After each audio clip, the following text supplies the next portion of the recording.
El día de hoy volveremos a nuestra epístola de Santiago, la cual ha sido objeto de nuestra meditación durante los últimos meses. Y es una epístola que es muy importante, es muy grande, es muy en su contenido es muy interesante. Muchas gracias, Jesús. Es muy interesante y que debemos sin duda alguna tener siempre presente en nuestro corazón. Así que hoy día volvemos a nuestra epístola de Santiago, así que mientras quiero pedirle, por favor, que se ubique en Santiago capítulo 4. Luego vamos a leer el texto. Bueno, para comenzar, el progreso del peregrino es un texto escrito por un hombre llamado John Bunyan. Y fue publicado por primera vez en el año 1678.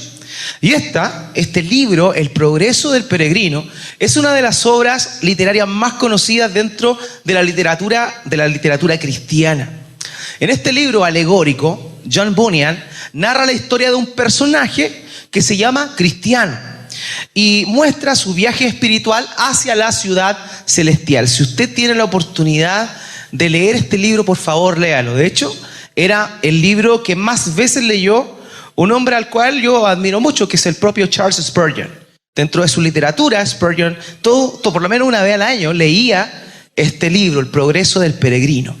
Y la trama se desarrolla en un mundo simbólico, donde Cristiano, este personaje, vive en la ciudad de la destrucción, un lugar que obviamente representa la vida corrupta en este mundo. Y atormentado por la carga de la culpa y la convicción de sus pecados, emprende un nuevo viaje hacia la ciudad celestial en busca de dos cosas: la redención y la salvación. Durante su viaje, Cristiano se enfrenta a varios obstáculos que están ahí en el camino, que simbolizan las luchas y los desafíos que todo creyente, todo cristiano tiene a lo largo de su historia. Y durante su viaje se encuentra con algunas otras personas como Fiel, Esperanza, quienes lo apoyan y lo alientan a vivir en este caminar. Bueno, el progreso del peregrino ha sido ampliamente elogiado por su estilo narrativo, vívido, y por sus personajes memorables. Pero lo más interesante de este texto es precisamente eso, que nos habla de un viaje. Y que honestamente, hermanos míos, todos nosotros quienes por misericordia de Dios hemos creído en Jesús, estamos en un viaje. No nos mantenemos o nuestra esperanza no está en el hoy por hoy, no está en el ahora. Sin duda el ahora es importante, pero está contenido o está enfocado en un viaje que nos lleva hacia nuestro encuentro con el Señor. Por tanto, claramente lo que él trata de mostrar aquí, lo que Bunyan trata de explicar aquí, es cómo el cristiano progresa y cómo el cristiano debe avanzar en búsqueda de esta patria celestial, la cual le ha sido prometido. Pero ¿sabe qué? Esta idea de un viaje no es una idea que Bunyan se le ocurrió simplemente, sino que es algo que nosotros vemos en la Escritura continuamente, de procesos que nosotros tenemos que pasar, de situaciones que tenemos que lidiar, de etapas y cosas que tenemos que hacer paso a paso con el propósito de finalmente llegar al encuentro con nuestro amado, que es lo más importante para todos aquellos que hemos creído en Cristo. ¿O no? ¿Quién de los presentes no quiere ver al Señor cara a cara? Yo creo que una de las esperanzas más grandes que tenemos es poder encontrarnos con el Señor en ese momento. El poder verle cara a cara y agradecerle y rendirnos delante de Él. Agradecer por todo lo que Él ha hecho por nosotros. Dijo el propio Señor Jesucristo: bienaventurados los que creyeron y no vieron.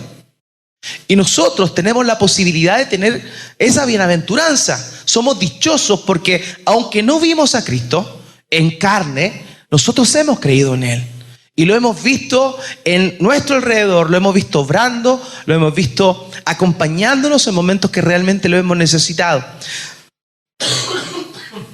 De manera, amados míos, que estamos nosotros en un proceso, estamos en un caminar. Y Santiago toca esto también. El hermano de nuestro Señor Jesucristo, Santiago, nos hace una invitación por medio de los pasajes que vamos a ver a emprender un viaje y a pasar por ciertas cosas, a hacer ciertas cosas necesarias para encontrarnos con nuestro amado. En el contexto, porque ya llevamos varias semanas que pausamos Santiago de alguna manera, así que quiero recordar lo último que estuvimos hablando.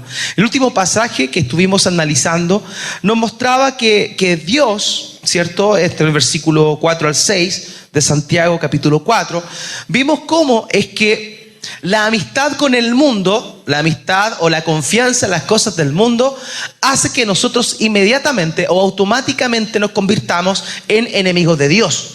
Porque hay un dualismo en este sentido. Hay una cuestión contraria. Dios es totalmente contrario al mundo. ¿Por qué? Porque su naturaleza es contraria.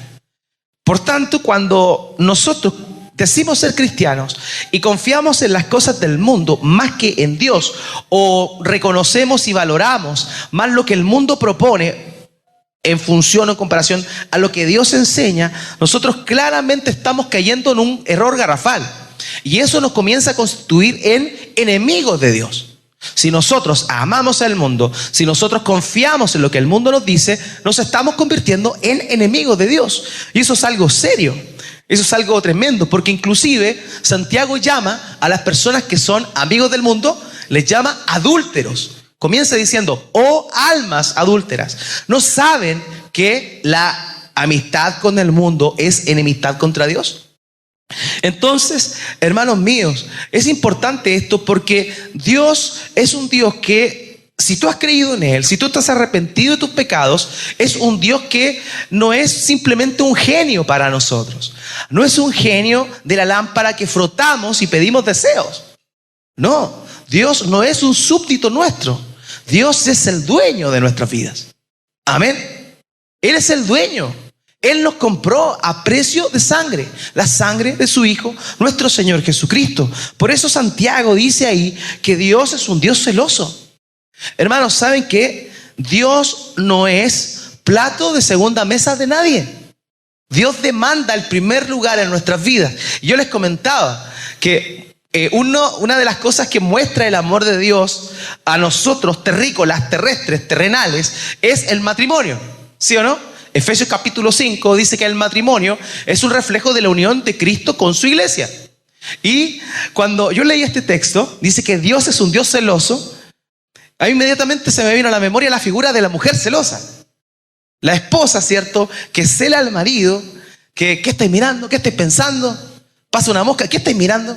La mosca, mi amor. Pero, ¿qué estáis mirando? A ver, dime, ¿qué estáis mirando? El celo propio, que bueno, hay hombres también que son celosos, pero la mujer tiene eso y yo creo que de alguna manera, aunque obviamente eso puede ser negativo y puede ser ligado y llevado al pecado, sin duda ese es un memorial que Dios pone en nosotros para recordarnos que Él también es celoso. Él demanda exclusividad de nuestra parte para con Él. Por eso, hermanos, la pregunta que tenemos que hacernos siempre es, ¿salimos del mundo? ¿Todavía estamos inmersos en los pensamientos de la carne y del mundo? ¿Le pertenecemos a Él o no? Y es así, en ese contexto, que llegamos a el pasaje que hoy día vamos a estar reflexionando. El título del sermón de hoy es El progreso del pecador. Así le puse, el progreso del pecador. Y quiero invitarle, por favor, a que busque ahí en Santiago 4, vamos a leer 3 versos. El versículo 6 al versículo 9. Santiago 4 del 6 al 9. Y si lo encuentra, por favor, le pido que se ponga de pie y me acompañe para que podamos seguir la lectura del pasaje de esta tarde. Santiago capítulo 4, versículos 6 al 9.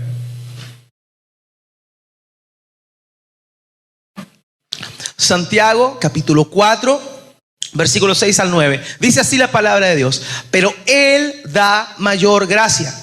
Por esto dice, Dios resiste a los soberbios y da gracia a los humildes. Someteos pues a Dios, resistid al diablo y huirá de vosotros. Acercaos a Dios y Él se acercará a vosotros. Pecadores, limpiad las manos. Y vosotros, los de doble ánimo, purificad vuestros corazones. Afligíos y lamentad y llorad.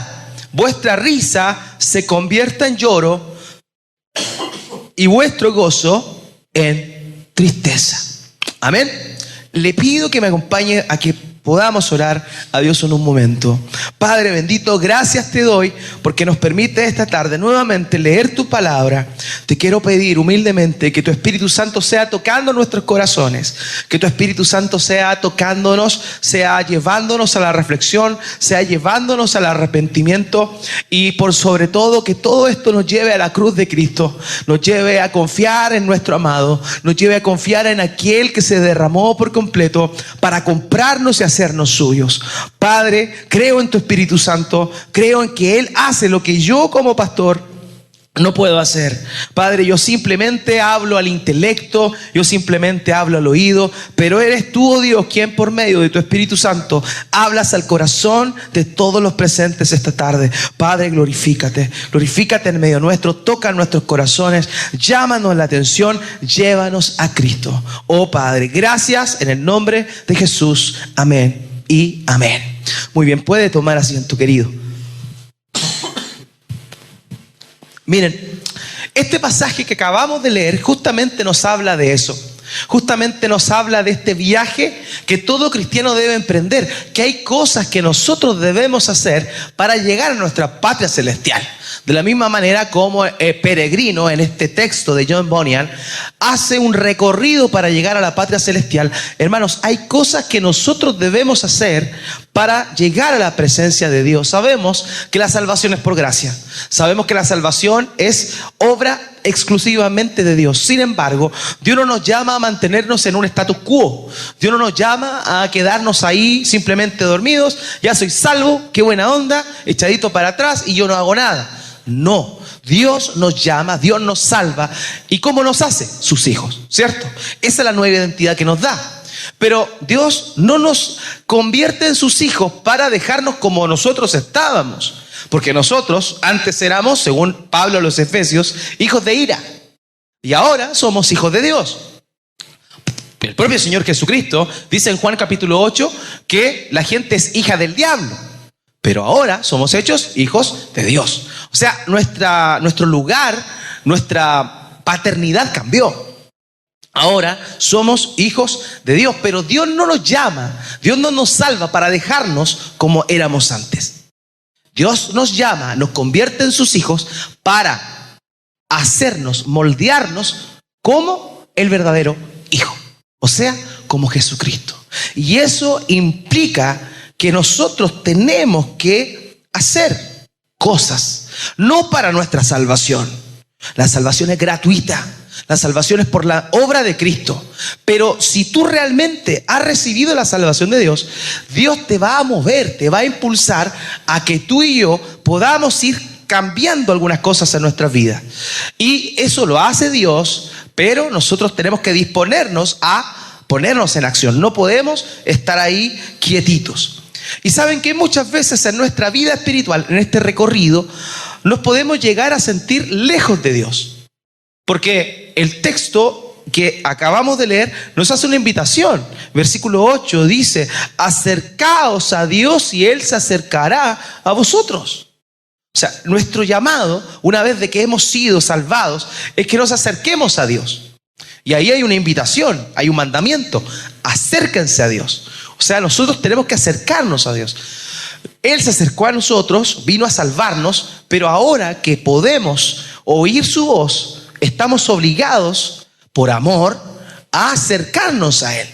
Yo les decía hace un rato, todos nosotros deberíamos anhelar encontrarnos con el Señor Jesús cara a cara, acercarnos a Él.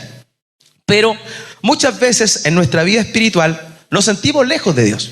Podemos haber creído en Cristo, podemos llevar años en la iglesia o haber ido en nuestra infancia en la iglesia, pero de alguna manera podemos llegar a sentirnos alejados de Dios. Ahora, es normal que cuando hemos pecado o que estamos pecando deliberadamente en algo que Dios dice, no hagas esto, y nosotros estamos inmersos en ese pecado, es obvio que nuestra conciencia nos refrene y nos dé esa sensación de lejanía de Dios. Pero, hermanos, Dios nos desafía a nosotros, si hemos creído en Él, a que le busquemos, a que nos acerquemos a Él.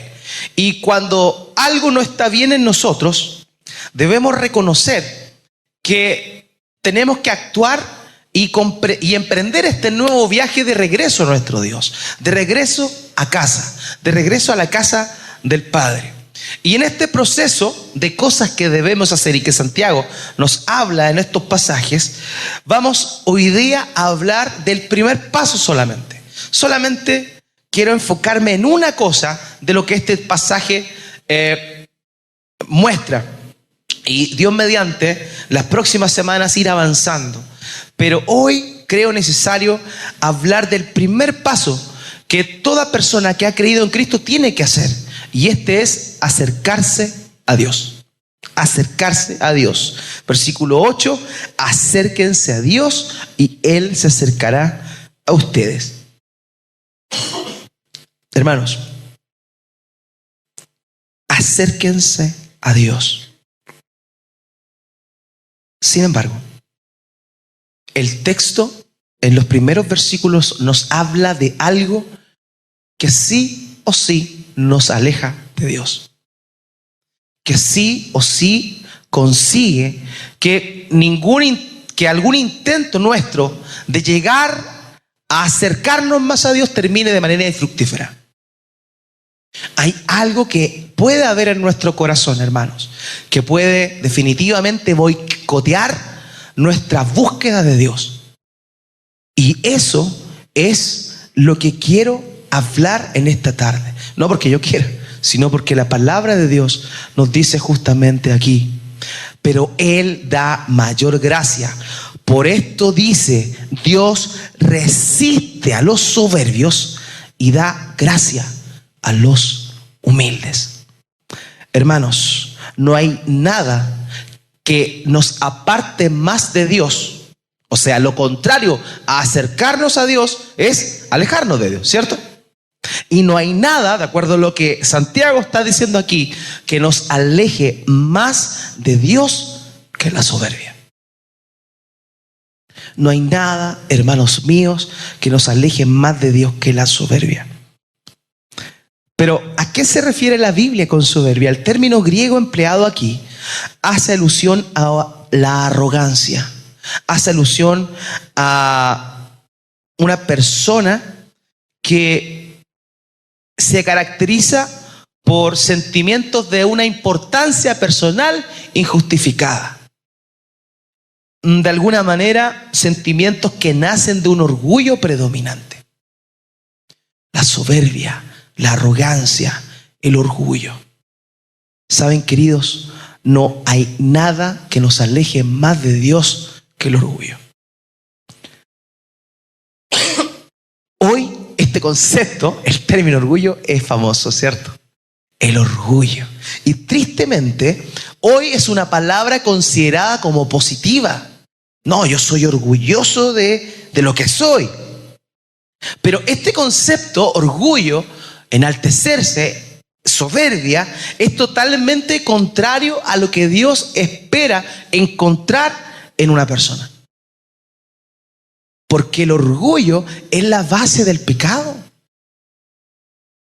Cuando nosotros nos vamos y nos remontamos al pasado, a Génesis capítulo 3, cuando Adán y Eva pecan, ¿saben cuál fue el primer pecado? En sí hay una cadena que lleva al pecado de comer del fruto que no debían comer. Pero todo partió en el orgullo. Todo partió en el corazón. Lo que la serpiente les dijo a Adán y Eva fue: el día que ustedes coman de eso, van a ser como Dios. Van a conocer el bien y el mal, van a ser como Dios.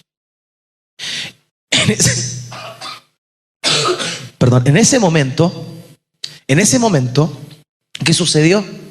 Ellos vieron el fruto y dice que lo encontraron codiciable para alcanzar sabiduría. Es decir, ¿para qué? Para ser como Dios. Lo que llevó a Adán y Eva al pecado, hermano, fue su orgullo. Fue su deseo de ser como Dios. Porque la soberbia, el orgullo, la arrogancia, es eso. Es querer pensar o manifestar que lo que yo tengo, que lo que yo soy, es porque viene de mí y no porque Dios me lo ha dado. Hermanos, ¿saben qué? El orgullo es algo totalmente contra Dios. Dios es anti-orgullo.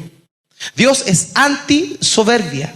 Y solamente quiero citar un rainillete de lo que la palabra de Dios dice con respecto al orgullo. Así que si le gusta anotar, anote los pasajes, después los busca. Proverbios 16:18 dice lo siguiente: delante de la destrucción va el orgullo, y delante de la caída la arrogancia de espíritu. Fíjese el tenor de las palabras de el predicador, ¿cierto? De el escritor de Proverbios, al señalar esto. En Proverbios 8:13 dice: el temor del Señor es aborrecer el mal, el orgullo, la arrogancia, el mal camino y la boca perversa yo aborrezco, dice el Señor. Proverbios 11:2: cuando viene la soberbia, viene también la deshonra, pero la sabiduría está con los humildes. Fíjese las cosas que está diciendo. Proverbios 29:23. Proverbios 29:23 dice: el orgullo del hombre lo humillará, pero el de espíritu humilde obtendrá honores. Queridos, Proverbios está lleno y plagado de versos que nos hablan del orgullo, de lo dañino que es el orgullo, de lo terrible que es el orgullo. Por eso es algo que nosotros debemos prestar mucha atención y mirar nuestro corazón, mirar realmente cómo está, ver lo que aflora de nuestro corazón. En Gálatas capítulo 6, versículo 3, para que no diga, oiga, solamente el versículo de Proverbios, no. Gálatas capítulo 6, versículo 3, dice: porque si alguien se cree que es algo, no siendo nada, se engaña a sí mismo. Primera de Pedro, capítulo 5, versículo 5 dice: asimismo ustedes, los más jóvenes, estén sujetos a los mayores, y todos revístanse de humildad en su trato mutuo, porque Dios resiste a los soberbios, pero da gracia a los humildes. Hermanos, aquí este texto nos hace una invitación a acercarnos a Dios. Eso es el llamado: acerquémonos a Dios. Todos deberíamos acercarnos a Dios, pero hay algo que puede haber dentro de nuestro corazón que en vez de acercarnos a Dios esté siendo un obstáculo, en el cual en vez de Dios decir venga para acá, nos dice váyase para allá. Y este es el orgullo y la soberbia. Con este ramillete de pasajes que acabo de citar recién, podemos concluir algunas cosas. Por ejemplo, que el camino del orgullo lleva directamente a la destrucción. El camino del orgullo lleva a la destrucción. Que el orgullo le causa repugnancia a Dios. El texto dice que Dios aborrece el orgullo. El soberbio Dios lo aborrece. Y el aborrecimiento es una expresión hebrea, por lo menos en Proverbios, donde habla de repulsión, habla de asco, habla de náusea. O sea, una persona orgullosa, Dios la repudia. Entonces, hermanos queridos, qué importante es esto. El orgulloso siempre quiere autoexaltarse. El orgulloso siempre quiere que los demás lo reconozcan. Pero ese camino lo lleva a la deshonra. Y aquí está el problema, porque nosotros muchas veces pensamos o buscamos la autovalidación. No hay nada más terrible que cuando tú te juntas con una persona, esta persona empieza a hablar de él todo el rato, o de ella todo el rato. Y no escucha. No escucha, solamente habla de él, habla de lo que le pasó en su historia, habla de qué es lo que piensa, qué es lo que cree, y no está ávida a escuchar. Y si nosotros hablamos y vimos anteriormente que Santiago dice que la sabiduría tiene que ver con ser pronto para oír. Pronto para oír. Necesitamos ser prontos para oír. Y el orgullo el orgulloso le gusta hablar. Le gusta hablar, o tal vez, vamos a hablarlo un poquito más adelante, no le gusta hablar.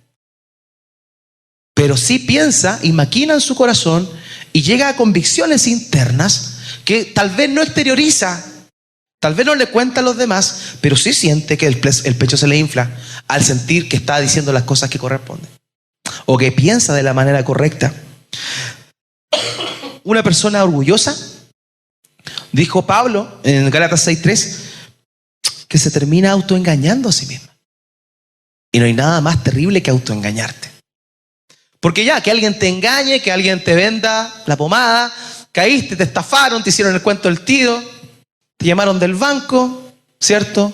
De banco Yale, para los bilingües. Desde la cárcel te llaman y te estafan, te engañan, ya. Si alguien te engañó,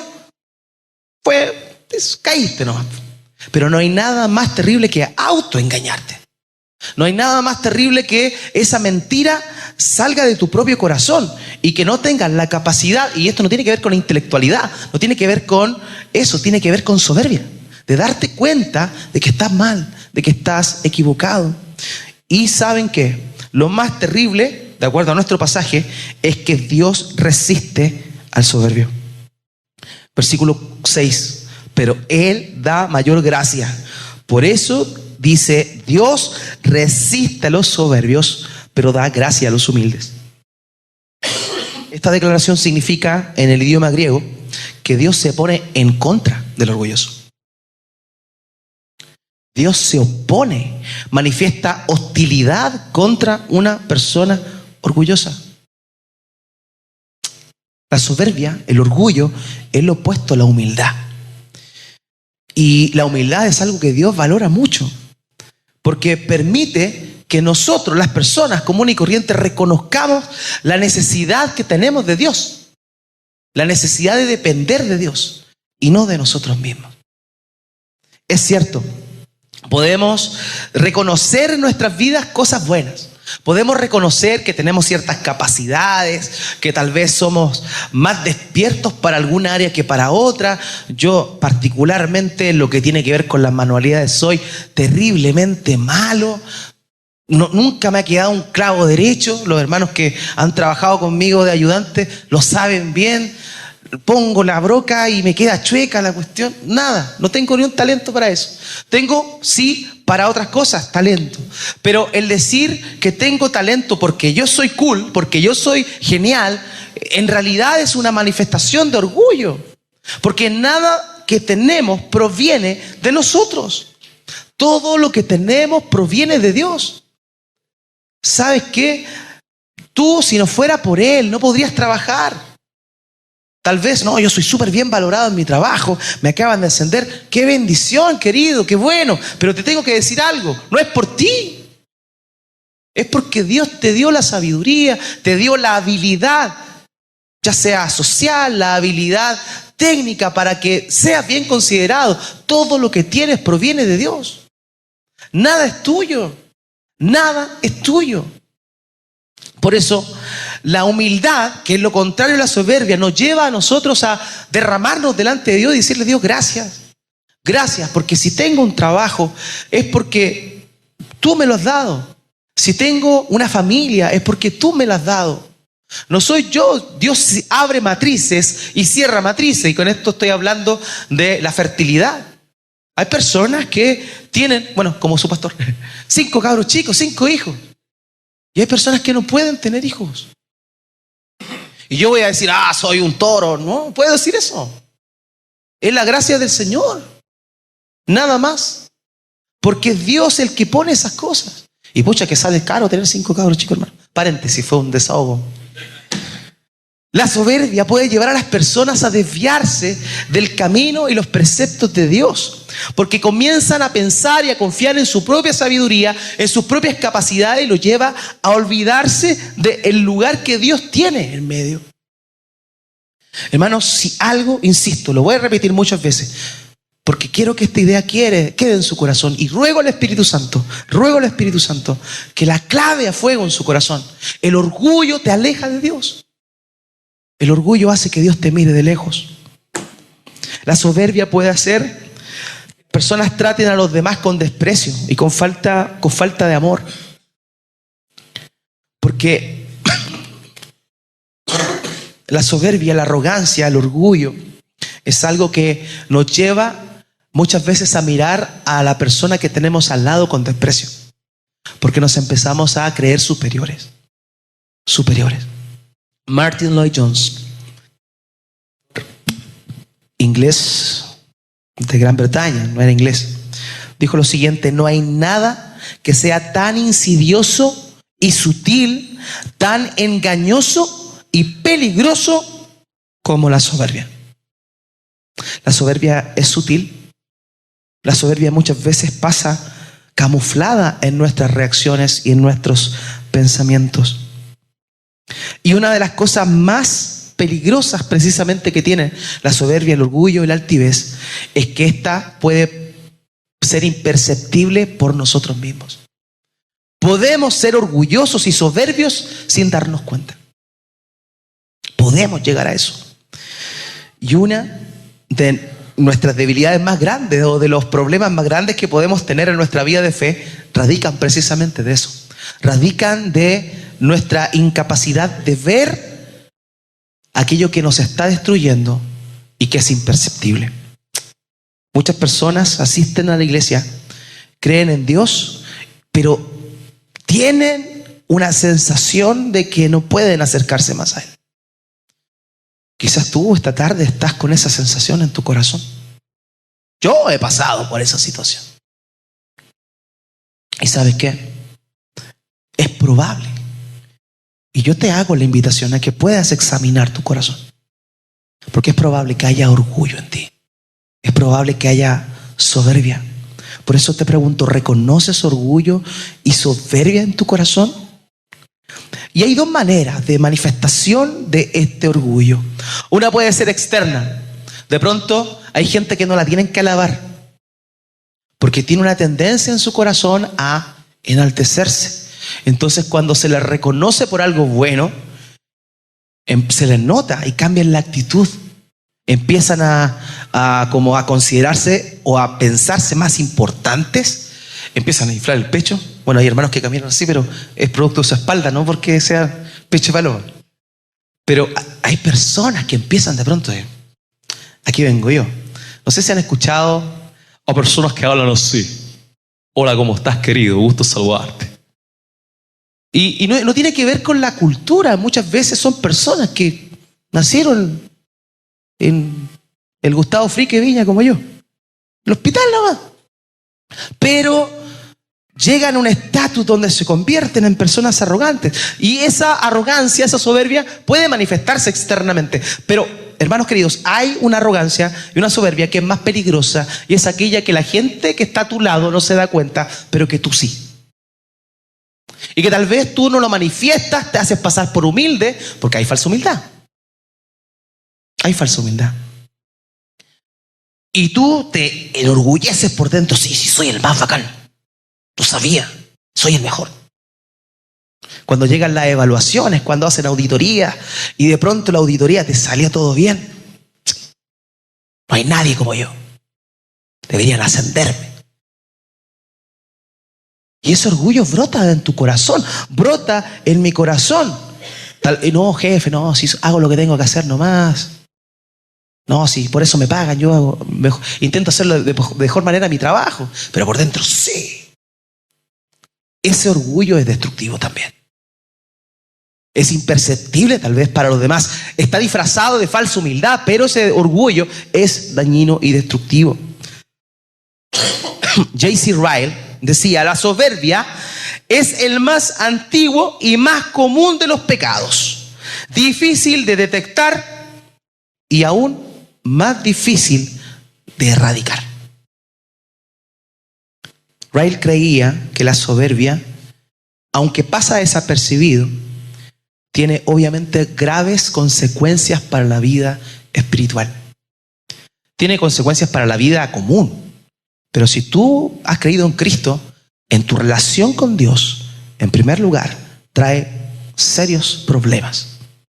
Voy a mencionar solamente algunas cositas, hermano. Consecuencias de la soberbia para un cristiano. En primer lugar, su relación con Dios. Lo acabamos de decir. Las personas pueden llegar a sentir que no necesitan a Dios o confiar más en sí mismas que en Él. Cuando todo está bien, poco nos acordamos de Dios. Seamos honestos. Cuando hay salud, cuando hay trabajo, poco a poco comenzamos a perder esa dependencia de Dios, porque todo está bajo control y bajo nuestro control. Y esa soberbia nos lleva a nosotros a empezar a alejarnos de Dios. En segundo lugar, la segunda consecuencia, nuestra relación con los demás. ¿Saben qué? El mandamiento de Dios se resume en dos cosas. Ama a Dios con todo tu corazón, con toda tu alma, con toda tu mente y con todas tus fuerzas. Y el segundo es semejante. Ama a tu prójimo como a ti mismo. O sea, el obedecer a Dios, la ley de Dios se resume en esas dos cosas. Ama a Dios y ama a tu prójimo. Y cuando la soberbia entra en nosotros, cuando el orgullo entra en nosotros, lo primero, nuestra relación con Dios se trunca. Pero también nuestras relaciones interpersonales con la gente que nos rodea también comienzan a ir mal. Nos puede llevar a sentirnos superiores a los demás, a mirarlos con desdén, a mirarlos con desprecio. Y esto es un pecado, hermano. Es un pecado. Mirar a las personas con desprecio es un pecado. El creer que yo sé más, el creer que yo soy una persona más preparada, una persona más hábil, eso te lleva muchas veces a despreciar a aquel que tienes al lado. Muchas veces eso se da también en las relaciones matrimoniales. El esposo puede desmerecer a su esposa o viceversa. ¿Qué si este no sabe ni pegar un clavo? No estoy hablando de mi esposa, por si acaso. Otro ejemplo por ahí. Puede llevar a la gente a mirar con desprecio al que tiene al lado. Y eso empieza a afectar tu relación con Dios, pero también a afectar tu relación con a quien tienes al lado. En tercer lugar, el crecimiento espiritual. La soberbia puede obstaculizar el crecimiento espiritual. ¿Por qué? Porque una persona soberbia cree que lo sabe todo. No, si yo llevo 5 años leyendo la Biblia, yo ya sé todo. Hermano, hermana, puede llevar 5 años, un mes, 25, 30, 40 años, toda tu vida. Pero siempre vas a aprender. Siempre necesitas cambiar. Siempre necesitas ser renovado. ¿Por qué? Porque el caminar de un cristiano es un caminar continuo al crecimiento. De manera, queridos, que es sumamente importante detectar la soberbia en nuestro corazón y erradicarla, porque si no, va a ser un tropiezo y no vamos a crecer. Aquel que cree que se las sabe todas, no va y no llega a ninguna parte. Yo siempre recuerdo, en Hechos capítulo 17, versículo 11, se muestra el momento en el cual el apóstol Pablo con su equipo de misioneros llega a la ciudad de Berea. Y dice ahí que la gente de Berea tenía un corazón más noble que la gente de Tesalónica. Y que escudriñaban cada día la Escritura, leían la Biblia, la analizaban, oían la enseñanza de Pablo para ver si lo que Pablo les enseñaba era verdadero. Pero aquí el propósito del corazón de ellos no era objetar lo que Pablo decía, sino tenían un corazón noble y escuchaban con solicitud lo que Pablo enseñaba y corroboraban con la Biblia. Y esa actitud enseñable la debemos tener siempre, hermano. Puedes tener 50, 60, 70 años, 37, pero siempre vas a aprender. Siempre hay algo que tú no sabes. Siempre hay algo que Dios tiene que cambiar. Por tanto, el orgullo es algo que puede ser una traba en tu corazón para que crezcas, para que te superes, para que seas más como Cristo. En cuarto lugar, el servicio. Hermano, la soberbia puede impedir que sirvamos a los demás. Porque el orgulloso, el soberbio, cuando sirve, se sirve a sí mismo. Se sirve para que lo vean. sirve para que lo reconozcan, para que la gente vea, uy, qué servicial el hermano. Y él por dentro, soy el más servicial. Si tú tienes orgullo en tu corazón, vas a servir y te va a pasar eso. Y ¿saben qué? No hay nada más terrible que un servicio hecho por un soberbio. Porque en vez de bendecir la vida de quien está sirviendo, le va a afectar. Le va a afectar. Mateo 20, 26 al 28. Le preguntan al Señor, ¿quién es el mayor? ¿Quién va a ser el mayor? Y el Señor le responde, no ha de ser así entre ustedes, sino que el que entre ustedes quiera llegar a ser grande, será el servidor de los demás. Y entre ustedes, quien quiera ser el primero, va a ser su siervo. Así como el Hijo del Hombre no vino para ser servido, sino para servir y para dar su vida en rescate por muchos. Hermanos, si servimos a Dios con un corazón orgulloso, estamos haciéndonos daños a nosotros mismos y también al resto. Es mejor que el Señor trate con nuestra soberbia primero, con nuestro orgullo, y después sirvamos. Es mejor, es más productivo para todos. En quinto lugar, la oración. La soberbia, el orgullo puede afectar nuestra comunión con Dios porque empezamos a pedir por cuestiones netamente egoístas enfocadas en nosotros. Empezamos a pedir por nosotros, yo. Un pastor siempre decía que nosotros, a veces nuestra oración es como ovejas. Dame, guíame, todo para mí. Señor, cámbiame el auto, cámbiame la casa, cámbiame la esposa. No, la esposa. Todo enfocado en uno, todo enfocado en mí, Señor. Pero, ¿saben qué? Nuestro corazón y la humildad de nuestro corazón para el servicio se va a ver bien en analizar nuestra oración. Si tú oras más por ti que por los demás, hermano, hermana, tienes un problema de orgullo grave. ¿En serio? Porque estás enfocado en ti. Pero cuando tu oración es por los demás, más que por ti, eso demuestra que tú estás en una comunión con el Señor y estás creciendo. No has llegado al final todavía, te falta y me falta mucho, pero estás en el camino correcto. Queridos, qué importante es eso. Si eliminamos el orgullo, si el orgullo se va, seremos, y nuestra oración será más escuchada por Dios. Termino con esto. El sexto punto, la recepción de la corrección. La soberbia puede hacer que sea difícil para una persona recibir corrección, recibir consejo incluso. Una persona que tiene una tendencia al orgullo siempre piensa que tiene razón. Y ese orgullo no le deja ver la realidad en muchas veces. Y cuando alguien le dice algo, lo toma personal. Y no ve la intención en el corazón del otro de tal vez contribuir a su vida diciéndole, tienes que cambiar esto, o ojo con esto. Eso pasa mucho en el mundo académico. Pasa mucho en el mundo de la docencia. Hay dos profesiones que se creen dioses: los médicos y los educadores. Se creen dioses. Ellos tienen la última palabra en todo. ¿Y saben qué? Ese riesgo de caer en el orgullo puede llevar a una persona a estar estancada. Y usted sabe lo que pasa cuando el agua se estanca, ¿cierto?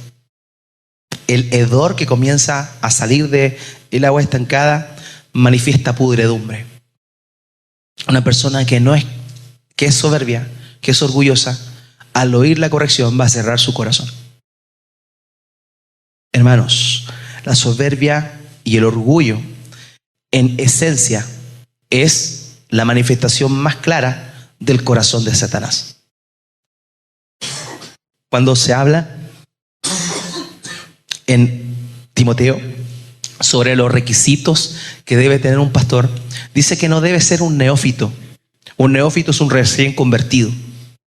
¿Para qué? Para que no caiga en el engaño de Satanás, en el orgullo que cayó Satanás.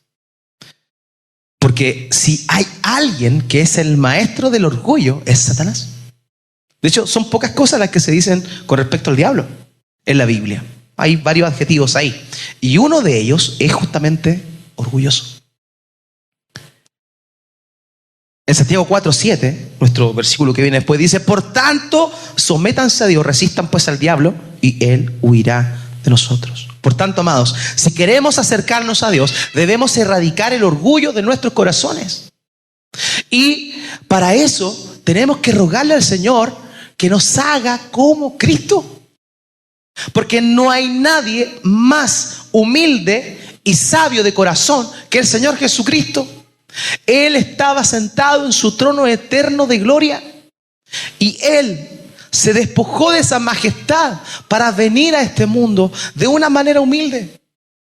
En Filipenses capítulo 2, versículos 5 al 9, dice esto: haya pues en ustedes esta actitud que hubo también en Cristo Jesús, el cual, aunque existía en forma de Dios, no consideró el ser igual a Dios como algo a qué aferrarse, sino que se despojó a sí mismo, tomando forma de siervo, haciéndose semejante a los hombres, y hallándose en forma de hombre, se humilló a sí mismo, haciéndose obediente hasta la muerte y muerte de cruz.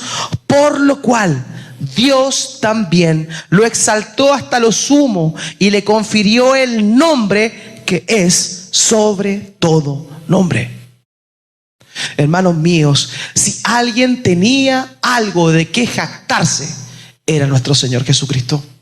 Sin embargo, Él cuando nace no es puesto en un palacio, sino que es puesto en el lugar donde se guardaban los animales. Podría haber el Rey del universo nacido y ser puesto en una cuna de oro. Sin embargo, fue puesto en un lugar donde comían los animales, en un pesebre.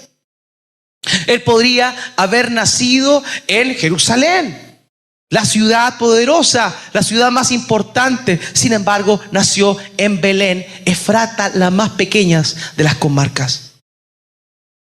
Hermanos, Dios, el Dios excelso, soberano, es el más humilde que hay.